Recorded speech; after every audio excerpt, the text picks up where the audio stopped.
Hi everyone, I welcome you all again on a new day with our daily The Hindu newspaper based MCQs. So let's just start without wasting our time. First question for today is GDP. So GDP के बारे में आपको पता ही होगा। देखो, सबसे पहली चीज़ जो आपको पता होनी चाहिए कि GDP होता क्या है। तो GDP आपको पता होगा, gross domestic product simply means कि किसी एक नेशन की जो टेरिटरी होती है उसकी बाउंड्री के अंदर साल भर में जो भी चीज़ें प्रोड्यूस होती हैं, गुड्स एंड सर्विसेज। अगर मैं कॉमन मतलब लेमैन टर्म में बात करूं, देखो टेक्निकल टर्म बात की बात है, तो आपको टेरिटरी कंसिडर करनी होती है यहाँ पे जीडीपी में। आपको ये नहीं देखना होता कि मतलब जैसे नेशनल इनकम एंड ऑल में देखते हैं कि आपको कहाँ बाहर एंड अंदर, या आपका जो कॉन्सुलेट्स एंड ऑल या फॉरेनर्स, ऐसा कुछ नहीं, सिर्फ टेरिटरी के अंदर, फिर चाहे वो जैसे भी प्रोड्यूस हो वो आपको पता होना चाहिए, ठीक है। तो अब यहाँ पे अगर मैं बात करूँ तो जीडीपी एक्चुअल में कैसे होता है। जीडीपी सिंपली मीन्स कि आपने जो पूरे साल भर में, मतलब एक साल की जीडीपी जो पूरे साल भर में जो फाइनल बात कर रहा हूँ मैं, इंटरमीडिएट नहीं बात कर रहा हूँ कि कपड़ा बनाने के लिए पहले कॉटन से फैब्रिक बनाया या फाइनली जो कपड़ा बना, तो वैसे ही बोल रहा हूँ फाइनल जो गुड्स या सर्विसेज जैसे पढ़ाई, एजुकेशन, है ना, ये सब कोर्सेज बेचना, कुछ भी मतलब सर्विस सेल करना, इंफॉर्मेशन टेक्नोलॉजी, है ना, या इवन जैसे बार्बर का काम होता है, ये सारी चीज़ें सर्विस में आती है ना। इसमें कोई आप प्रोडक्ट नहीं खरीदते, आप सर्विस लेते हैं, तो वो भी। तो final goods and services that are generated in a specific time period. अब जीडीपी जिस हिसाब से, अगर साल की कैलकुलेट करनी होगी तो वो टाइम पीरियड साल का होगा, क्वार्टरली कैलकुलेट करनी होगी तो क्वार्टर का होगा, है ना। एंड ये क्या करता है कि it includes all the final goods and services that are generated in a specific time period in a countries territory, countries borders, है ना। यहाँ पे फर्क नहीं पड़ता कि यहाँ पे फॉरेनर्स प्रोड्यूस कर रहे हैं क्या है। जीडीपी में आप देखते हो कि बाउंड्री के अंदर कितना कुछ है, सब जो भी आता है ना, वो होता है किसी देश की जीडीपी, ठीक है, ग्रॉस डोमेस्टिक प्रोडक्ट। अब यहाँ पे अगर मैं बात करूँ जीडीपी कैलकुलेशन के, आपने कई सारे मेथड पढ़े होंगे, ठीक है। जैसे आपने एक कंजम्पशन मेथड होता है सबसे कॉमन, है ना, फिर आपका ग्रॉस वैल्यू एडेड मेथड होता है, ठीक है।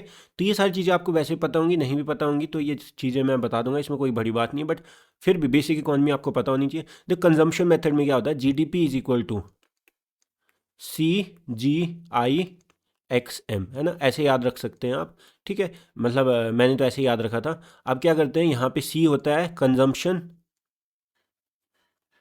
G होता है गवर्नमेंट एक्सपेंडिचर, ठीक है, I होता है इन्वेस्टमेंट, X होता है और इसको ऐसे कर सकते हो, एक्सपोर्ट माइनस, X से आता है एक्सपोर्ट, M से आता है इंपोर्ट, याद रखने को है ना, इंपोर्ट, ठीक है। अब यहाँ पे देखो ध्यान से, जीडीपी में क्या क्या आता है, कौन कौन सी चीज़ें जो है टेरिटरी के अंदर प्रोड्यूस होंगी, वही होंगी जो कंज्यूम हुआ होगा। इसको बोलते हैं प्राइवेट कंजम्पशन। हाउस होल्ड पे जो कंज्यूम करा होगा गुड्स एंड सर्विसेज, वो होंगे आपके कंजम्पशन में। फिर आपका गवर्नमेंट एक्सपेंडिचर में क्या आएगा, जो गवर्नमेंट ने एक्सपेंस करा है। फिर आपका इन्वेस्टमेंट में क्या आएगा, जो आपका प्राइवेट इन्वेस्टमेंट आती है, क्योंकि गवर्नमेंट इन्वेस्टमेंट तो इसी में आ गई, गवर्नमेंट ने जो एक्सपेंस करा है। प्राइवेट इन्वेस्टमेंट इसमें आ गई, एक्सपोर्ट माइनस इम्पोर्ट, ठीक है। तो ये नेट एक्सपोर्ट आ गया, ठीक है, नेट एक्सपोर्ट आ गया, ठीक है। और नेट एक्सपोर्ट वही होगा जो आपने प्रोड्यूस करा होगा। देखो समझ आता है, अगर आपके एक्सपोर्ट नेट नहीं है, आप इंपोर्ट ज़्यादा करते हैं एक्सपोर्ट कम, तो कहीं ना कहीं प्रोडक्शन डेफिसिट है। तो ये आपको समझ आना है, जीडीपी का आपको पता होना चाहिए, दैट इज CGI XM, ठीक है। ये सी से आता है private consumption, house hold level पे जो पर्सनली लोग करते हैं। जी से गवर्नमेंट कितना एक्सपेंस करती है, गवर्नमेंट एक्सपेंस जो करेगी वही फाइनली प्रोडक्शन को हेल्प करेगा। गवर्नमेंट चाहे सब्सिडी दे, चाहे कोई स्कीम चलाए, ठीक है, वो सारा गुड्स एंड सर्विसेज जनरेट करेगा, ठीक है। आई से क्या होता है, प्राइवेट कंपनियां, क्या बिजनेस जो इन्वेस्टमेंट होती है। एक्स से होता है एक्सपोर्ट माइनस इम्पोर्ट, ठीक है, ये आपको पता होना चाहिए। तो जीडीपी ये होता है। और जीडीपी के बारे में अगर मैं बात करूँ तो जीडीपी आपको पता होना चाहिए, फिर जीडीपी और एनडीपी आपको पता होना चाहिए, ठीक है। जीडीपी होता है ग्रॉस डोमेस्टिक, नेट डोमेस्टिक क्या होता है, देखो एनडीपी होता है जीडीपी माइनस डेप्रिसिएशन। अब डेप्रिसिएशन तो आपको पता है कि टाइम के साथ एसेट की वैल्यू डिक्रीज होना, उसको बोलते हैं डेप्रिसिएशन। तो ये सारी चीज़ें आपको पता होनी चाहिए, ठीक है। तो डेप्रिसिएशन जो डिक्रीज वैल्यू है, वो सारी चीज़ें। तो यहाँ पे आपको इतना पता होना चाहिए कि कंजम्पशन मेथड क्या होता है। ग्रॉस वैल्यू पे क्या होता है, आप हर मेथड पे वैल्यू ऐड करते जाते हो हर स्टेप पे, ठीक है। बट आप क्या करते हो कि यहाँ पे फिर फाइनल नहीं काउंट करते, फिर आप हर वैल्यू पे ऐड करते जाओगे तो फाइनल जो प्रोडक्ट की वैल्यू आती है वही टोटल आके मतलब आपके पास आएगी, है ना। ये सारी चीज़ें आपको पता होनी चाहिए। With reference to GDP consider the following statements. तो GDP includes the value of all intermediate, बिल्कुल गलत। फाइनल गुड्स की बात होती है, इंटरमीडिएट क्यों नहीं। देखो अगर आपने कॉटन की वैल्यू ऐड की, फिर आपने कॉटन से फाइबर बना उसकी वैल्यू ऐड की, फिर आपने फाइबर से कपड़ा बना उसकी वैल्यू ऐड की, तो देखो इस कपड़े में फाइबर ऑलरेडी है और फाइबर में कॉटन ऑलरेडी है, तो आपने डबल ट्रिपल बार ऐड कर दी सेम वैल्यू। तो इसीलिए यहाँ पे क्या हो जाता है कि डबल काउंट का एरर आ सकता है। तो इसीलिए ऑल इंटरमीडिएट नहीं, फाइनल गुड्स जो आती हैं, ठीक है। इंटरमीडिएट कब करते हो आप, जब ग्रॉस वैल्यू एडेड करते हो। हर स्टेप पे आप क्या करते जाते हो, छोटी छोटी वैल्यू ऐड करते जाते हो। पता है कैसे, आपने कॉटन से फाइबर बनाया, इस पूरे स्टेप में कितना लगा, मतलब इन्वेस्टमेंट एंड ऑल। यहाँ से आपने कुछ और बनाया, इस पूरे स्टेप में, ये नहीं बोल रहा हूँ कि ये कितने का है, ये बोल रहा हूँ इस पूरे स्टेप में जो नेट डिफरेंस है उसको। तो डिफरेंस डिफरेंस डिफरेंस ऐड करके आप फाइनल प्रोडक्ट तक पहुंच सकते हो, वो तरीका सही है, इंस्टेड ऑफ हर प्रोडक्ट को ऐड करने के। तो ये गलत है, फर्स्ट ऑप्शन गलत हो गया, तो ये हट गया, ये हट गया। और तीसरा देखो, दूसरा ऑप्शन हमें चेक करने की भी नीड नहीं है, इसको बोलते हैं एलिमिनेशन मेथड, क्योंकि दोनों में ये तो होगा ही सही। लेकिन देख लेते हैं, the value of final goods and services produced with in a countries borders, बिल्कुल सही। नेट एक्सपोर्ट्स आर इंक्लूडेड, बिल्कुल सही है ना। एक्सपोर्ट माइनस इंपोर्ट क्या होता है, नेट एक्सपोर्ट ही होता है। तो ये आपका हो जाएगा आपका 2 and 3 ओनली, है ना, 1 तो हट गया, तो बी ऑप्शन है ना। Next is which of the following correctly represents the expenditure या कंजम्पशन अप्रोच टू जीडीपी। तो जीडीपी क्या होता है, सी जी आपका आई एक्स एम, ऐसे याद रखना है, ठीक है। तो यहाँ देखो सी से आता है प्राइवेट कंजम्पशन, बिल्कुल सही, ठीक है। Private consumption plus government investment plus private investment, ठीक है। तो government spending, spending investment same ही बात होती है, प्राइवेट स्पेंडिंग प्राइवेट कंजम्पशन, ठीक है। और export minus import, net export जो होता है ना, एक्सपोर्ट में से इंपोर्ट घटाओगे तो क्या बचेगा, जो टोटल नेट एक्सपोर्ट हुआ है। तो बी ऑप्शन बिल्कुल सही है ना। अच्छा क्वेश्चन है, ऐसे क्वेश्चन आते रहते हैं। द टर्म इम्पीचमेंट, अब बात करते हैं second concept, that is judicial impeachment of specially supreme court and high court जजेस, है ना, जो इंपॉर्टेंट रहता है, बिकॉज आपको पता होना चाहिए इसमें क्या है। तो देखो ध्यान से, इम्पीचमेंट जो टर्म है, इम्पीचमेंट जो वर्ड है, ये ना अपने इंडियन कॉन्स्टिट्यूशन में डायरेक्टली नहीं यूज़ होता कहीं कि जजेस के लिए इम्पीचमेंट, ऐसा कोई टर्म नहीं यूज़ होता। ये टर्म आपका फॉर्मल प्रोसेस में यूज़ होता है, मतलब फॉर्मली जो हम प्रोसेस फॉलो करते हैं उसमें बस यूज़ करते हैं, टू रिमूव अ जज ऑफ सुप्रीम कोर्ट और high court for two reasons, two reasons जो कि कॉन्स्टिट्यूशन में मैंशनड है, that is proved misbehaviour, misconduct, है ना, मिसबिहेवियर या मिसकंडक्ट जो भी, एथिकल या कैसा भी, और प्रूवन या प्रूव्ड इनकैपेसिटी। इनकैपेसिटी मतलब कि मेंटल या फिजिकल जो फिटनेस ना होना, ये सब चीज़ आपको पता होनी चाहिए, ठीक है। अच्छा मैं यहाँ पे बात करूँ तो कॉन्स्टिट्यूशन का जो आर्टिकल होता है 124 क्लॉज 4, है ना, ये आपको प्रोवाइड करता है अलॉन्ग विद, मैंने आपको बताया जजेस इंक्वायरी एक्ट ऑफ 1968, इन दो के हिसाब से आप क्या करते हो, आप एक फ्रेमवर्क प्रोवाइड करते हो फॉर रिमूविंग द जजेस of supreme court. Supreme court को जो जज होते हैं उनको रिमूव करने का जो प्रोसीजर है वो इस हिसाब से होता है, इस फ्रेमवर्क के हिसाब से।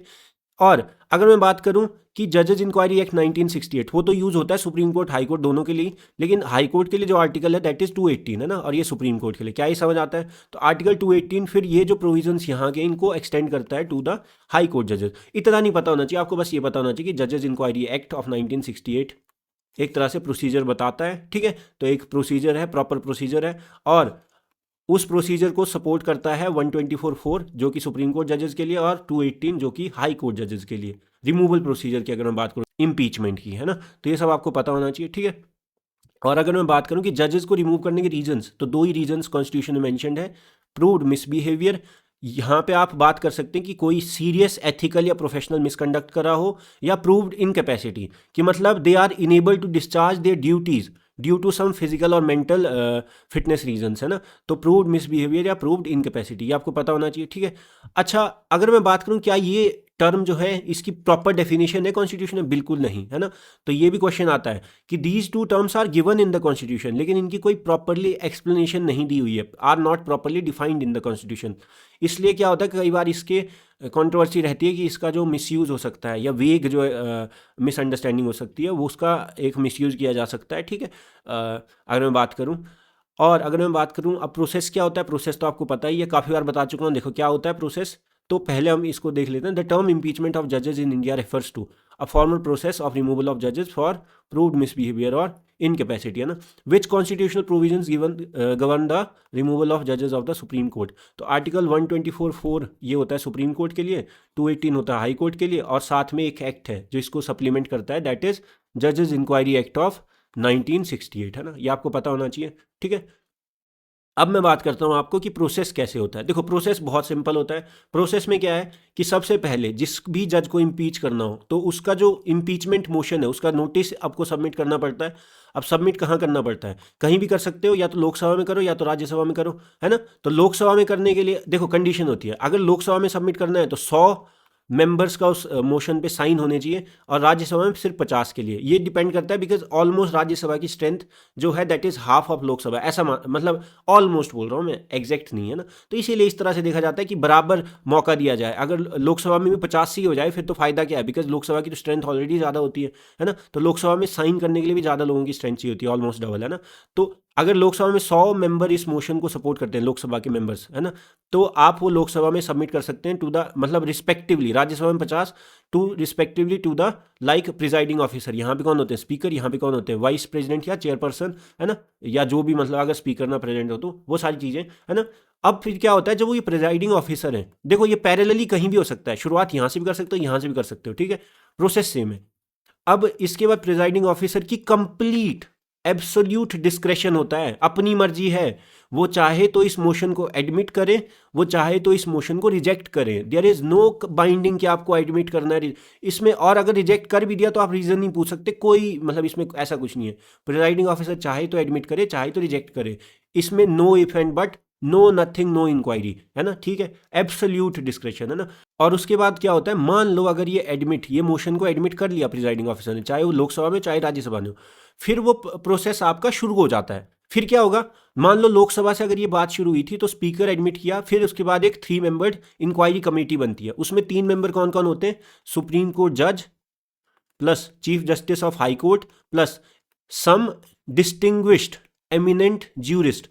अब ये क्या होता है, आइडेंटिफाइड बाई प्रेसिडेंट। ऐसे ज्यूरिस्ट क्या होता है, जिनको मतलब लॉ की जरूरी नहीं हो, फॉर्मली लॉयर हो या कुछ हो, बस जिनको लॉ एक्सपर्ट हो, मतलब जिन्होंने अच्छी खासी लॉ की पढ़ाई करी हो सकता है कोई स्कॉलर हो सकते हैं, ठीक है। तो ये 3 लोगों की कमेटी बनती है जो है एक रिपोर्ट बनाती है, सारी इंक्वायरी बैठती है, ठीक है। उस रिपोर्ट को फिर सबमिट करती है वापस प्रिजाइडिंग ऑफिसर के पास। फिर प्रिजाइडिंग ऑफिसर वहाँ पे पार्लियामेंट में प्रोसीजर शुरू करता है, पार्लियामेंट में फिर डिबेट होती है, और जो फाइंडिंग्स जो भी कमेटी अपनी सबमिट करती है उसके बेसिस पे आपका मैटर होता है। देखो अगर लोकसभा से शुरू किया था तो लोकसभा में ये प्रोसेस चला है, राज्यसभा में शुरू किया था राज्यसभा में। अब फिर वोटिंग होती है, वोटिंग यहाँ भी होगी और वही वोटिंग राज्यसभा में भी होगी। देखो जॉइंट सीटिंग नहीं बोल रहा हूँ मैं, वोटिंग इंडिपेंडेंटली होती है दोनों जगह पे, दोनों ही जगह पे स्पेशल मेजोरिटी चाहिए होती है, that is more than half of total strength plus more than 2/3 of present and voting, है ना। वो लोग प्रेजेंट एंड वोटिंग क्या होता है, ऐसे लोग जो प्रेजेंट हैं और वोट कर रहे हैं उनका 2/3। आप सबको नहीं काउंट करेंगे, पूरे हाउस स्ट्रेंथ को काउंट नहीं करेंगे, या उनको नहीं काउंट करेंगे जो वोट करना ही नहीं चाहते, जो वोटिंग से अब्सटेन कर रहे हैं ना। तो ये तो आपको पता ही होगा, ये बेसिक चीज़ें। तो इससे फिर क्या होता है, अगर ये मेजॉरिटी हो तो फिर आप क्या कर सकते हैं, फाइनली जो प्रेसिडेंट है, प्रेसिडेंट ही साइन करते हैं आपका रिमूवल ऑर्डर, बिकॉज प्रेसिडेंट ने ही अपॉइंट किया होता है इन जजेस को, है ना। अपॉइंटमेंट अथॉरिटी प्रेसिडेंट होते हैं और रिमूवल भी फाइनली वही साइन करते हैं जो रिमूवल ऑर्डर होता है, ठीक है। तो ये आपको पता होना चाहिए। तो ये क्या है, देखो लोकसभा में अगर शुरू हुआ हो तो लोकसभा में आता है, फिर आपका मैं बात करूँ वो sign minimum 100 members, presiding officer admit और reject, 3 member committee, report submitted, 3 member committee अपनी रिपोर्ट सबमिट करती है, फिर डिबेट होती है, डिबेट के बाद फिर वोटिंग होती है, यहाँ पे ये प्रोसेस कंप्लीट होता है। फिर यहाँ से जाता है ये सेकंड हाउस में। अब यहाँ पे ये नहीं होगा कि स्पीकर एडमिट या कुछ या चेयरपर्सन, यहाँ पे सिंपली वोटिंग होती है। तो एक हाउस से शुरू हुआ प्रोसेस, फिर यहाँ पे खत्म होते दूसरे हाउस में वोटिंग होती है, मतलब वोटिंग दोनों में ही होती है, समझ आता है। तो अब हम बात करते हैं, an impeachment motion against a जज can be initiated only if it is supported by 100 MPs in Lok Sabha and 50 in Rajya Sabha, ठीक है। इम्पीचमेंट मोशन को इतने का सपोर्ट मिनिमम चाहिए होता है।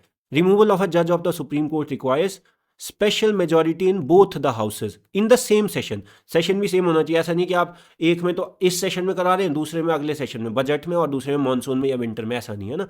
तो ये आपको पता होना चाहिए, ठीक है। तो ये बहुत सिंपल चीज़ें हैं, इतनी सारी चीज़ें मैंने आपको बताई तो आपको पता होना चाहिए। नेक्स्ट इज एंजल्स लॉ, पता होना चाहिए, ठीक है। पावर्टी और इस सब में पूछा जाता है कई बार। एंजल्स लॉ सिंपली क्या बोलता है कि जैसे जैसे किसी भी हाउस होल्ड की इनकम, फैमिली इनकम इंक्रीज होती है, तो जो उस इनकम का जो फूड पे जो एक्सपेंस होता है ना, कि कितना परसेंट वो इस इनकम का फूड पे खर्च करते हैं, वो कम होता जाएगा। मतलब पहले हो सकता है वो फूड पे अपनी इनकम का 20% खर्च करते थे, अब वो क्या है सिर्फ 5%, 4%, मतलब वो इस पे ज़्यादा ध्यान नहीं देंगे। ऐसा क्यों होता है? कॉमन सेंस है। देखो, इसका मतलब है कि बजट जैसे जैसे हाउस होल्ड की इनकम इंक्रीज होती है तो वो फूड की तरफ ज़्यादा ध्यान नहीं देते, because smaller share of budget will be provided for food, because people like to spend on luxury as they like become wealthy. Luxury पे आपका जैसे मान लो स्पेंड करना शुरू कर देते हैं, फिर आपका सेविंग्स पे स्पेंड करना शुरू कर देते हैं, एजुकेशन एंड ऑल, है ना। तो ये आपको समझ आना चाहिए कि जैसे जैसे किसी हाउस होल्ड की इनकम इंक्रीज होती है वो फूड को इतना प्रायोरिटाइज ना करके बाकी सारी चीज़ों पे जाते हैं, तो फूड पे जो आपका खर्चा होता है वो कम होता जाता है। इसको बोलते हैं एंजल्स लॉ, है ना, ये आपको पता होना चाहिए। ठीक है, तो the decline in the share of food expenditure as income rises is explained by the Engel's law, है ना, ये आपको पता होना चाहिए। ठीक है, अब मैं बात करता हूँ एक सर्वे जो आपको पता होना चाहिए। एक सर्वे होता है जिसमें एंजल्स लॉ को लेके बात हुई है, that is house hold consumption expenditure सर्वे। ठीक है, ये सर्वे कौन करता है? ये सर्वे करता है आपका MoSPI, ministry of statistics and programme implementation. It is conducted every 5 years, है ना। और यहाँ पे क्या है, ये कंजम्पशन पैटर्न को नोटिस करता है, कंजम्पशन एक्सपेंडिचर सर्वे, है ना।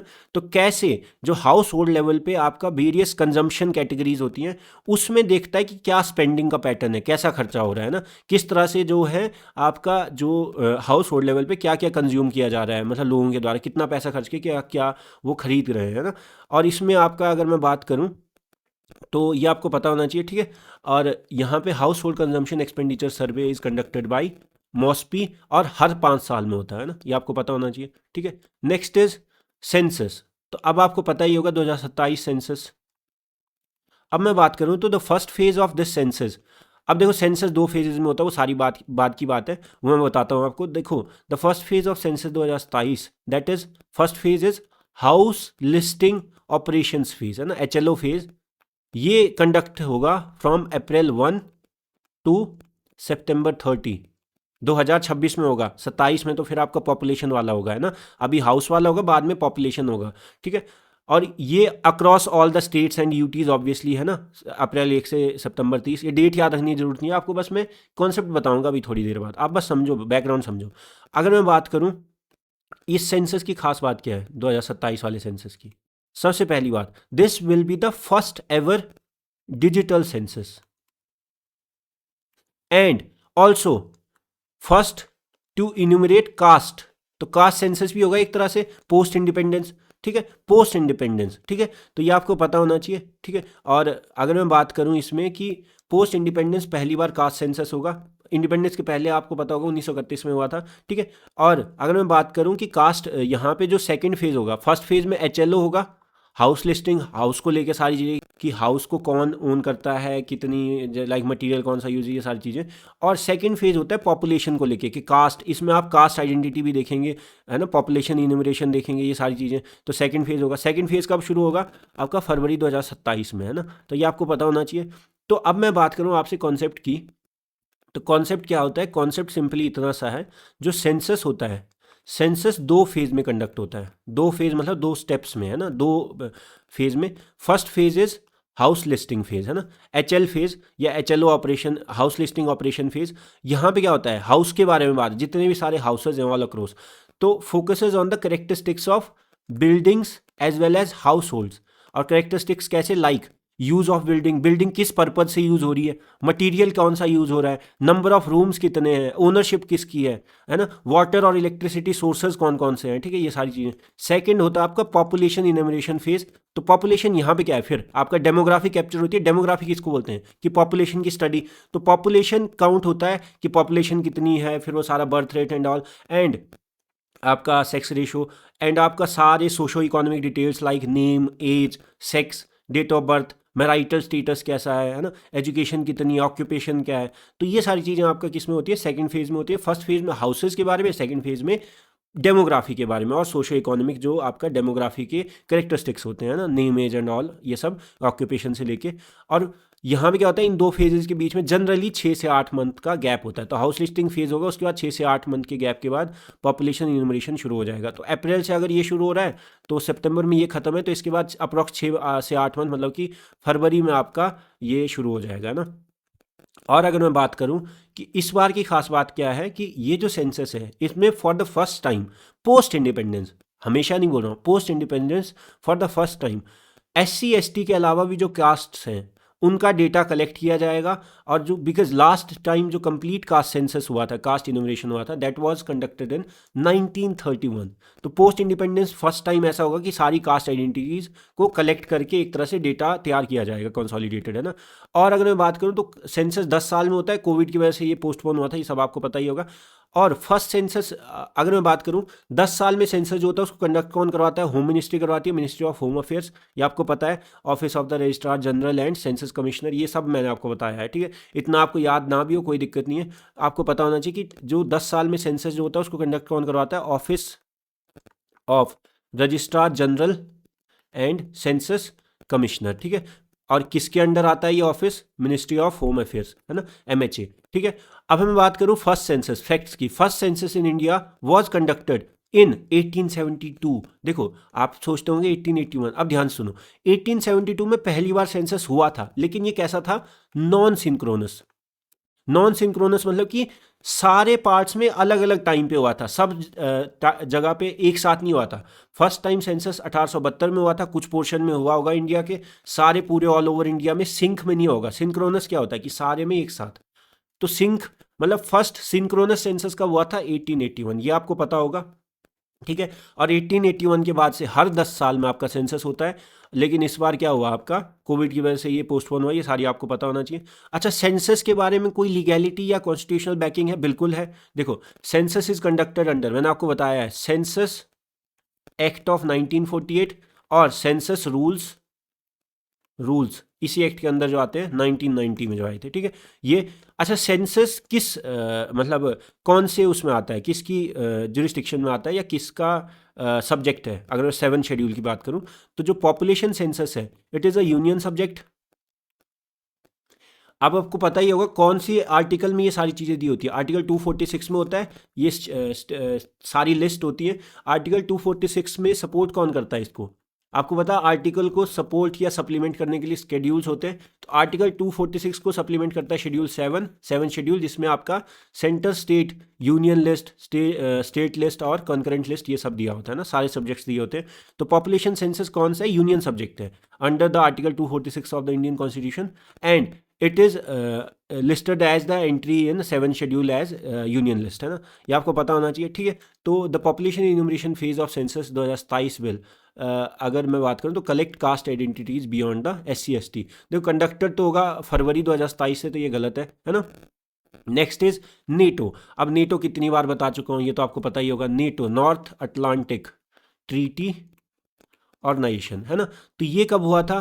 फाउंडेड इन 1949 बाय द आपका signing of this North Atlantic Treaty, या इसको बोलते हैं वॉशिंगटन ट्रीटी। कभी आप पूछ लेते हैं कि नेटो किस ट्रीटी से बना था, तो आपको पता होना चाहिए, ठीक है। विद द एम ऑफ किसके अगेंस्ट? जो सोवियत यूनियन 1922 में बना था ना, इसके अगेंस्ट, ठीक है। समझ आता है? कम्युनिस्ट जो मैं अगर मैं बात करूं, ठीक है। तो सोवियत एक्सपेंशन जो है Europe after the world war 2 ये बना था, ठीक है। और अगर मैं बात करूं नेटो में करेंटली कितने मेंबर्स हैं? 32, है ना। ये कैसा अलायंस है? It is a political and military alliance of 32 countries from like Europe and north America, ठीक है। समझ आता है? It is founded on the principal of collective defence. कौन सा आर्टिकल ऑफ नेटो? मैंने आपको बताया है, पिछली कुछ वीडियोज में ही बताया था। Article 5 of this treaty talks about collective defence, which means that जो आपका, अगर मैं बात करूं कि आर्टिकल 5 क्या बोलता है, कि आर्टिकल 5 का मतलब होता है कलेक्टिव डिफेंस, कि सब मिलके एक साथ रक्षा करेंगे। इसका मतलब क्या होता है कि नेटो के जो 32 के 32 मेंबर है उनमें से किसी एक पे भी अटैक होगा तो वो माना जाएगा 32 के 32 पे अटैक, तो वो सारे एक साथ मिल के उसको डिफेंड करेंगे, मतलब कि ये कलेक्टिव डिफेंस। और ये कौन से आर्टिकल में आता है? इस ट्रीटी के आर्टिकल 5 में। डायरेक्टली पूछा जा सकता है कि article 5 it means collective defence, which means that if one of the NATO ally is attacked then all the NATO allies are suppose to be under the attack and will collectively defend, है ना। सो अगर आज तक बात करूं तो article 5 कितनी बार invoke हो चुका है, मतलब कितनी बार कलेक्टिव डिफेंस के चक्कर में ये मतलब आपका इन्वोक हुआ है? तो ये सिर्फ एक बार हुआ आज तक, जब आपका 9/11 टेररिस्ट अटैक्स हुए थे, ये आपको पता होना चाहिए, ठीक है। और फाउंडिंग मेंबर्स कितने थे, देखो ये मैंने आपको काफ़ी बार बताया, 1949 में जब ये वाशिंगटन ट्रीटी या नॉर्थ अटलांटिक ट्रीटी से बना था तो इसमें 12 फाउंडिंग मेंबर्स थे। ठीक है, 12 फाउंडिंग मेंबर्स में क्या इंडिया था? बिल्कुल नहीं था। अभी इंडिया मेंबर है? बिल्कुल नहीं है, ऑब्वियसली, बिकॉज ये यूरोप और नॉर्थ अमेरिका से रिलेटेड है ना, ये आपको पता होना चाहिए। 12 मेंबर्स कौन कौन से थे? शायद आपको पता होना चाहिए, कई बार पूछ लेते हैं तो आपको पता ही होगा। देखो सबसे पहले तो यूके होगा, यूएस होगा। अब देखो ये तो कहीं पीछे रहेंगे नहीं, अगर वॉशिंगटन में ट्रीटी हुई तो यूएस तो होगा ही होगा, साथ में यूके भी अच्छी खासी, और फ्रांस भी होगा। ठीक है, फ्रांस होगा तो इटली भी होगा, इटली होगा तो बेल्जियम भी होगा, और यूएस है तो कनाडा भी होगा, डेनमार्क भी होगा। ठीक है, फिर नीदरलैंड्स होगा, नॉर्वे होगा, पोर्टुगल होगा, लग्जमबर्ग होगा, फ्रांस के पास है ना, और आपका आइसलैंड होगा। ये सारी चीज़ें आपको पता होनी चाहिए। ठीक है, तो हो सके तो आप ये याद कर सकते हैं ना, अगर आपको लगता है प्री में, अगर आपको ये इंपॉर्टेंट लगता है तो आप याद रख सकते हैं। और अगर मैं बात करूँ रिसेंटली कौन कौन सी कंट्रीज़ ने इसको ज्वाइन किया, तो फिनलैंड ने किया था ज्वाइन, और स्वीडन ने। ठीक है, और यूक्रेन ने भी इसको ज्वाइन करने के लिए जो एक तरह से एप्लीकेशन दी थी, और अभी इसमें अश्योरेंस है कि मतलब ज्वाइन करवा सकते हैं। ठीक है, तो ये आपको पता होना चाहिए। तो फिनलैंड एंड स्वीडन है ना, फिलहाल के लिए ये है ना, यूक्रेन का भी कंफर्म नहीं है, बट आपको फिनलैंड और स्वीडन का पता होना चाहिए ना। और अगर मैं बात करूँ नेक्स्ट कि जो आपका यूरोपियन यूनियन के जो मेंबर्स होते हैं उसमें से कौन कौन ऐसे हैं जो यूरोप में होते हुए भी अभी तक इसके मेंबर नहीं हैं, तो ये भी आपको पता होना चाहिए। ऑस्ट्रिया, क्योंकि इनसे ज़्यादा ज़रूरी ये होता है कि कौन नहीं है। Cyprus, Malta and Ireland. क्या ये समझ आता है? ये चार आपको पता होने चाहिए। ठीक है, तो हम सॉल्व करते हैं। NATO's principle of collective defence is enshrined in article 5। Which of the following European members are not part of NATO? तो Austria, Cyprus, Ireland and Malta है ना। With reference to the census of India consider the following statements. Census is a union subject, बिल्कुल सही। Under the 7th schedule, बिल्कुल सही। Conducted under the census act 1948, बिल्कुल सही। Registrar general of India functions under the ministry of statistics, बिल्कुल गलत। ये आता है आपका एमएचए, अभी ये बताया। ठीक है, तो ये गलत हो गया, तो 1 and 2 ओनली। ठीक है, सॉल्व करो बड़े अच्छे से। The census of India is listed under which entry? तो यूनियन लिस्ट में आता है। अच्छा, एंट्री भी बता देता हूँ, एंट्री 69 में आता है, ये आपको पता होना चाहिए। ठीक है, कई बार पूछ लेते हैं डायरेक्ट, वैसे बहुत कम चांसेस रहते हैं प्री में आपका यूपीएससी में पूछें, बस स्टेट पीएससी में पूछ सकते हैं। स्टेट पीएससी में ये भी पूछ सकते हैं नेटो के 12 फाउंडिंग मेंबर्स या नॉट यूरोपियन यूनियन के वो मेंबर्स जो नहीं है, तो साइप्रस, माल्टा, आयरलैंड, ये सब आपको पता होना चाहिए ना, Austria. Next is which of the following correctly describes the sequencing of census? तो सीक्वेंसिंग ऑफ सेंसस क्या होता है? सबसे पहले हाउस लिस्टिंग होती है, फिर पॉपुलेशन इन्यूमरेशन होता है 6-8 मंथ के गैप में, तो यही हुआ। ठीक है, house listing is followed. Next is the last complete caste enumeration, मतलब कि कास्ट बेस्ड, कास्ट सारा आइडेंटिफाई करना। कास्ट सेंसस कब हुआ था? तो पोस्ट इंडिपेंडेंस तो ये पहली बार हो रहा है, और डिजिटल सेंसस भी है। प्री इंडिपेंडेंस हुआ था, दैट इज 1931 में है ना, तो ये आपको पता होना चाहिए। ठीक है, next, which of the following best explains proved misbehavior and incapacity are contentious? क्यों कंट्रोवर्शियल है? Because they are not completely defined, तो इनका वेग मिसअंडरस्टैंडिंग एक बार मिसयूज हो सकता है ना। Inquiry committee constituted under the this inquiry act, जजेस इंक्वायरी एक्ट ऑफ 1968 है ना।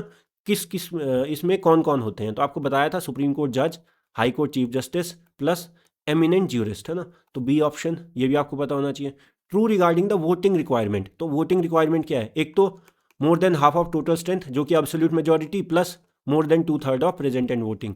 तो absolute majority plus 2/3 of members which are present and voting है ना।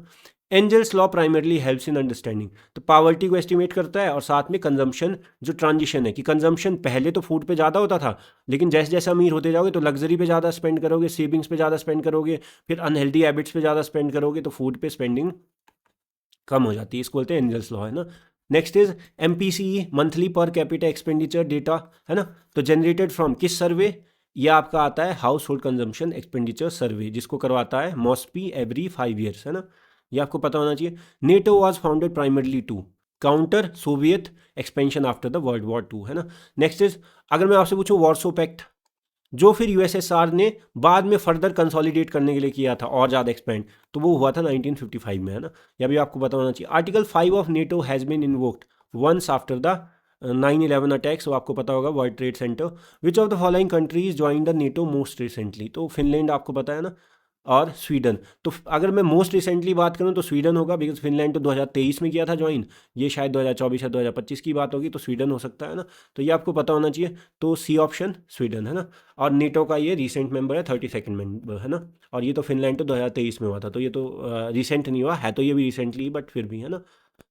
So that's all for the day. I hope you like the video. If you like the video, do like it, comment on it, share it, and subscribe to my channel. It will just keep me motivated to make these videos for you guys on a daily basis. And I will see you all in the next lecture.